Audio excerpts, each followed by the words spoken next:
Mardochai bade them return answer to Esther. Think not with thyself that thou shalt escape in the king's house, more than all the Yehudim.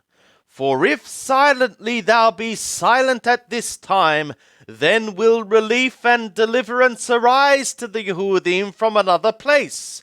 But thou and thy father's house will perish. And who knoweth whether thou art not come to the kingdom for such a time as this? Then Esther bade them return answer to Mardochai.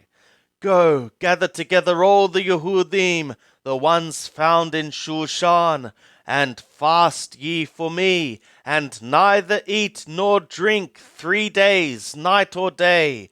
I also and my maidens will fast in like manner, and so will I go in to the king, which is not according to the law, and if I perish, I perish. So Mardochai went his way, and did according to all that Esther had commanded him. Esther chapter 5. Now it was on the 3rd day that Esther put on her royal apparel, and stood in the inner court of the king's house, over against the king's house. And the king sat upon his royal throne in the royal house, over against the entrance of the house. And it was so, when the king saw Esther the queen standing in the court, that she obtained favor in his sight. And the king held out to Esther the golden scepter that was in his hand. So Esther drew near, and touched the top of the scepter. Then said the king to her, What wilt thou, Queen Esther? And what is thy request? It shall be given thee, even to the half of the kingdom. And Esther said, If it seem good to the king, let the king and Haman come this day to the banquet that I have prepared for him. Then the king said, Cause ye Haman to make haste, that it may be done as Esther hath said. So the king and Haman came to the banquet that Esther had prepared. And the king said to Esther at the banquet of wine, What is thy petition? And it shall be granted thee. And what is thy request? Even to the half of the kingdom it shall be performed.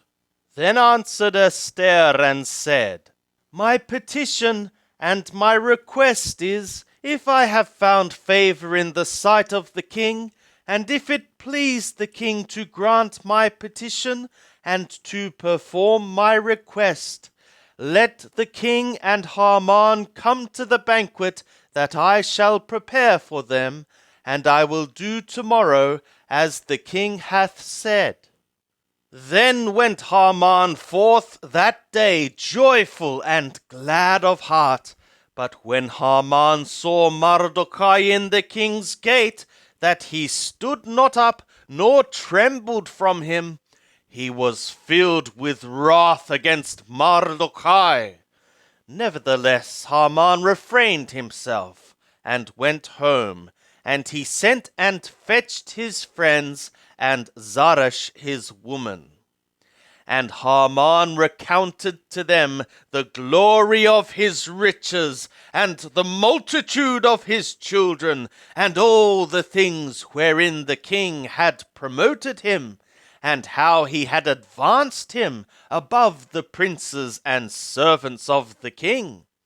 Haman said moreover, Yea, Esther the queen did let no man come in with the king to the banquet that she had prepared, but myself. And tomorrow also am I invited by her together with the king.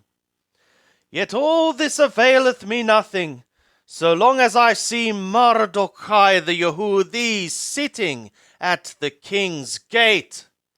Then said Zeresh his woman, and all his friends to him, Let a gallows be made 50 cubits high, and in the morning speak thou to the king that Mardochai may be hanged thereon. Then go thou in merrily with the king to the banquet. And the thing pleased Haman, and he caused the gallows to be made.